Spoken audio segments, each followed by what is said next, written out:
his lifetime, the Buddha didn't amass a mega church of followers or start a new religion even. Still, because people heard of his wisdom, they came seeking advice. Some came seeking the impossible. It's said that one day a woman approached the Buddha with tears streaming down her face. In her arms was the lifeless body of her recently deceased baby. In her desperation, she begged the Buddha to bring her son back to life. After listening and extending his compassion, the Buddha said, "I can help you, but you'll need to bring me some mustard seed," which was very common in that time, from the house that has not been touched by death. Quickly, she returned to her own village and began visiting her neighbors. The woman had no luck at the first house. Just a few months ago, one of the elders had died in that family. The next house was similar. Sickness, too, had touched a child there. The disappointment continued throughout a long and arduous search until finally the woman realized the pattern. Every family had been touched by death. The quest that the Buddha set her on helped the woman come to terms with the universality of death, the impermanence of all things. After some time, the woman returned to the Buddha. He asked if she had found the mustard seed that would enable this miracle. The woman told the wisdom that she had found on her journey and asked to become one of the Buddha's students. Now, this parable is often used to teach impermanence in Buddhist tradition. Nothing lasts forever. Nothing remains the same. Impermanence isn't just about loss, though. There is also a great freedom in the teaching. Impermanence is a reminder that our own suffering and our challenges are also finite. And we, too, are always changing. You and I are not the same people that we were 5 years ago, or possibly even 5 minutes ago. Impermanence is a pretty foundational teaching of Buddhism and shows up in all sorts of faith traditions. It's summed up nicely in that phrase from Persia, "This too shall pass." In our Unitarian Universalist values, we lift up the value of transformation. As we say, we adapt to the changing world. We covenant to collectively transform and grow spiritually and ethically. Openness to change is fundamental to our Unitarian Universalist heritages. Never complete, never perfect. So as we wrap up this month focused on repair, I want to name the truth that things get broken. Perhaps we should have started this month on repair with that important foundation. Call it impermanence or transformation or physics. Things break. And part of our work as co-creators is the sacred work of repair. One of the things that breaks or deteriorates from time to time is trust and our relationships, even the relationships with those closest to us, the ones that we love. To me, the best way of understanding trust is thinking of it like a marble jar. We never played marbles as a game when I was a kid, but they just seem to be around. I think marbles have largely disappeared. When I was really little, we used to visit my great-grandparents in West Texas in the sand dunes, and they had a garage full of really old stuff, like appliances we couldn't even figure out what they were.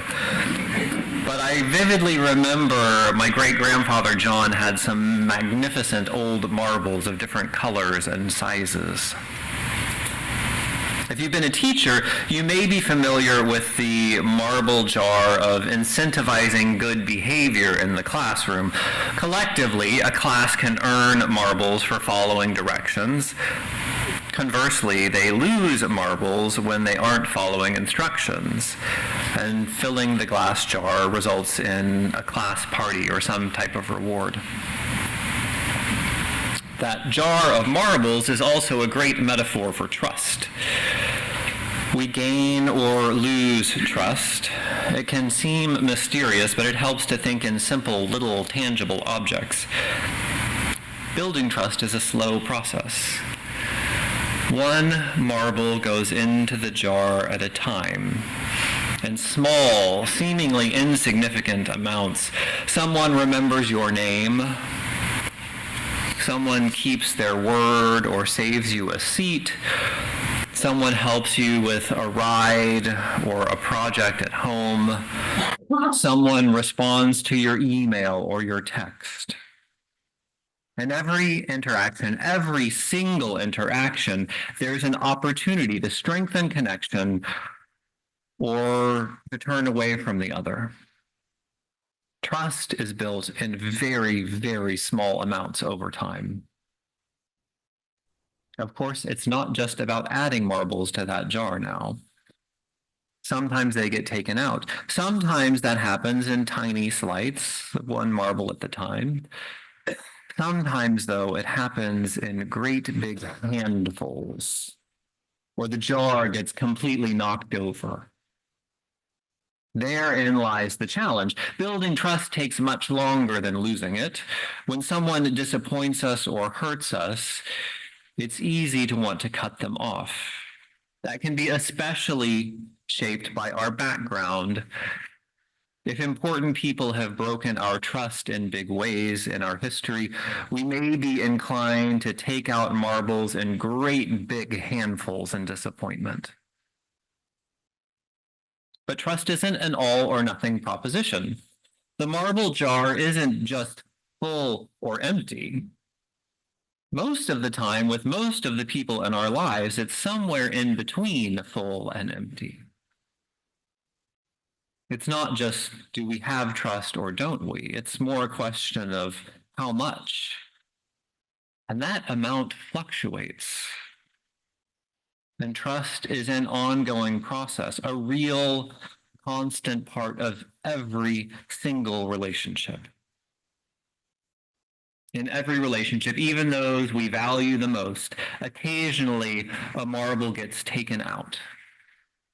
And we're faced with a decision to take our toys and go home or to lean into the work of repair.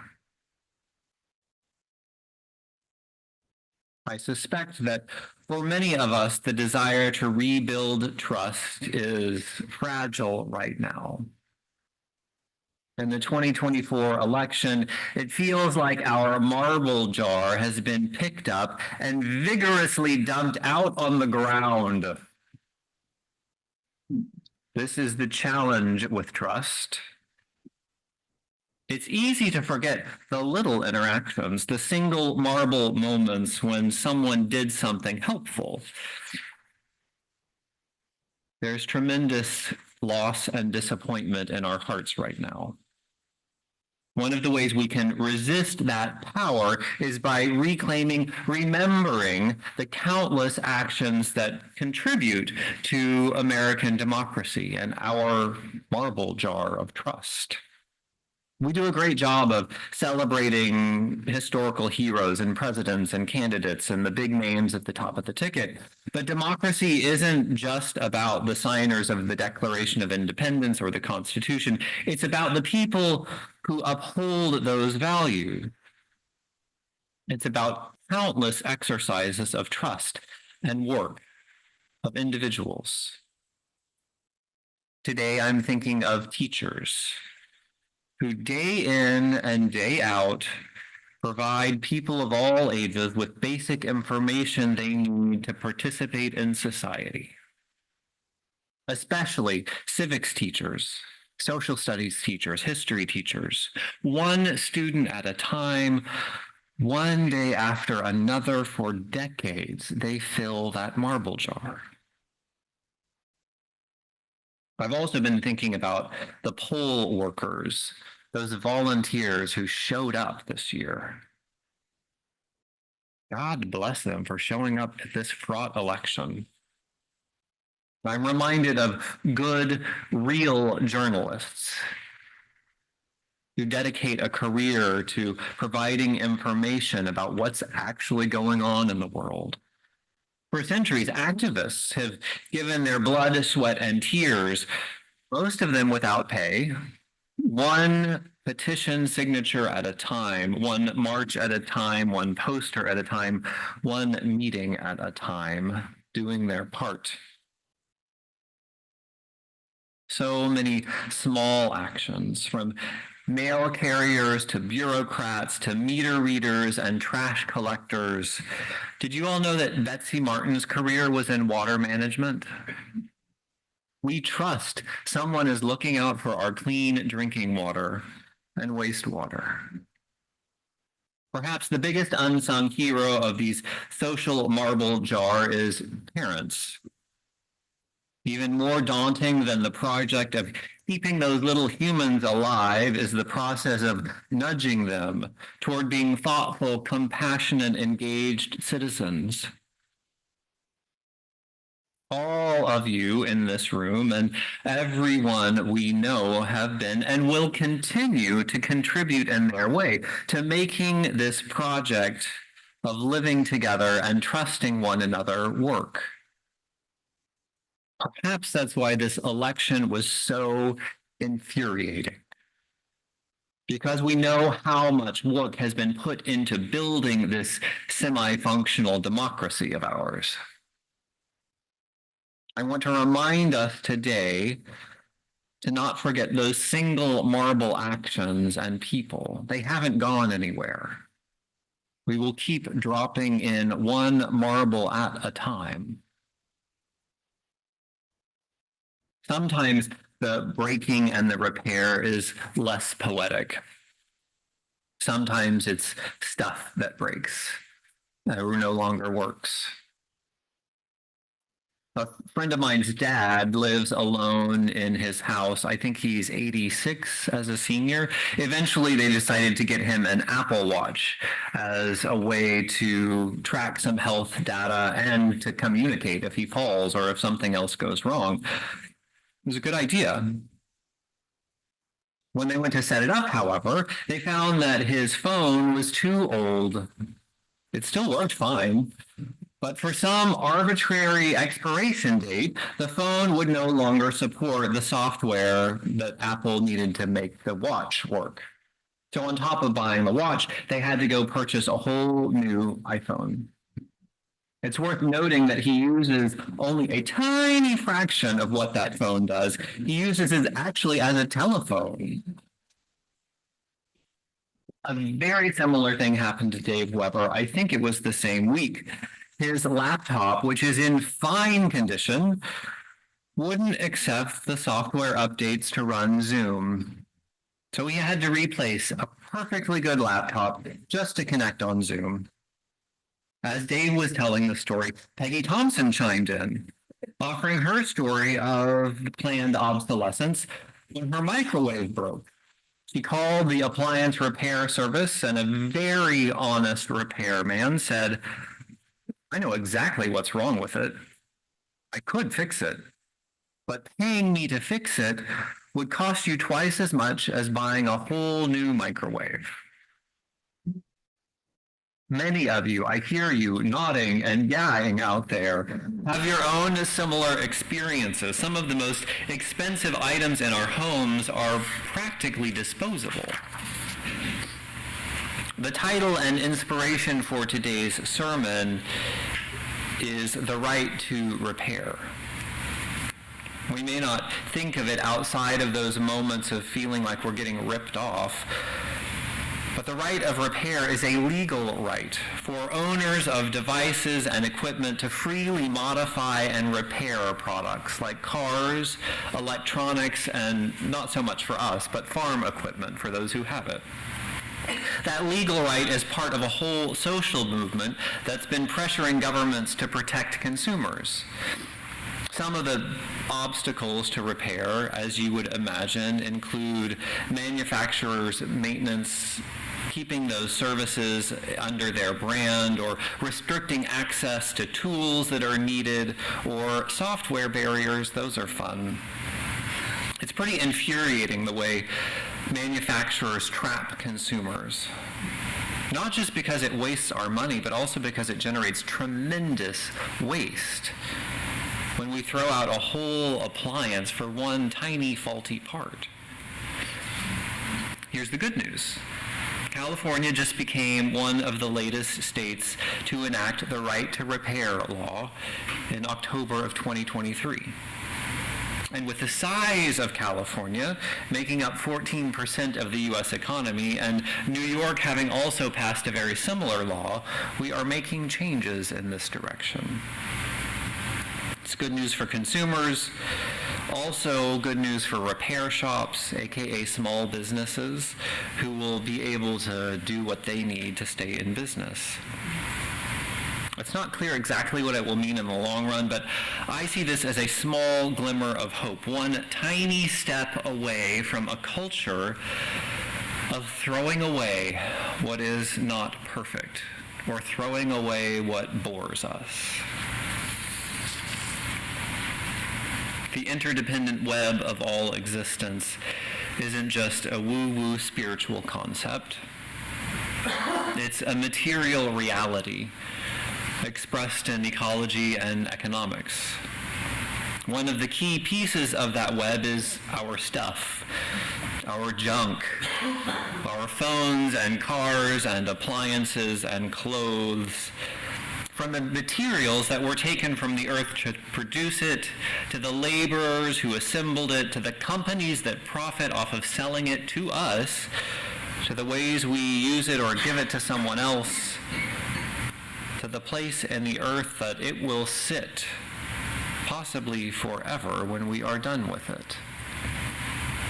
That whole life cycle of stuff, our objects, weaves a tremendous web. And Lord knows that web is in need of some tending and repair these days. The last bit of repair that I want to bring to mind is an intersection of the legal right to repair and the fragility of the web of life, and this biggest consumer season of the year. It's that time of year when we scramble. What will I give all those people to convey to them that they are important to me? Now, gift giving is a really lovely demonstration of care. But I invite you to imagine what it would do if we didn't buy any junk this Christmas. One or two of us refraining, that would be cool, but imagine if 120 people avoided the junk of Christmas. It would be carloads, truckloads of stuff. I haven't done any Christmas shopping yet. I tend to be a procrastinator on this topic, but I had some fun thinking about how I might do it differently this year. First, I intend to tell people, I don't want random stuff. I think it's okay to tell people that normally give you gifts the type of things that would be helpful or not. So maybe something that I really want or need that I have told you.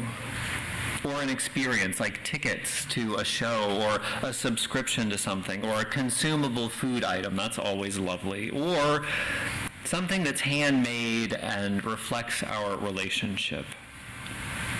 This year I'm going to tell people I don't want random stuff. And here are some possibilities that I've been thinking of for buying for others. Really good coffee or tea, perhaps for Cheryl, when she gets her coffee pot fixed. Airline gift certificates for faraway family to come visit. I'll say homemade things like jam and granola and limoncello and sweaters, but I know it's very unlikely that that will actually happen. Digital subscriptions to magazines or news sources, vintage books. If I move now, I could probably propagate some houseplants. I know that tea towels are a useful thing. Food is always good. Wine, fruits, nuts, olive oil. I want to lean in toward giving quality over quantity. Even if it's a small thing, it should feel like something that's special that they wouldn't buy for themselves. I'm secretly hoping that saying this out loud to all of you will prevent my last-minute pillaging of Amazon.com that happens most years. It just makes me feel gross at the end of it. You have the right to repair what is broken this holiday season, if you choose. That may be recognizing and honoring the true history of this land and celebrating indigenous peoples with deep gratitude for the abundance of our earth. It may mean improving the health of your family relationships. It may be practicing generosity that is free from junk, or helping the earth repair herself. There are so many ways to engage in repairing our world. It's okay that our impact doesn't occur in huge, massive changes. Real change builds up, one little marble at a time. Amen.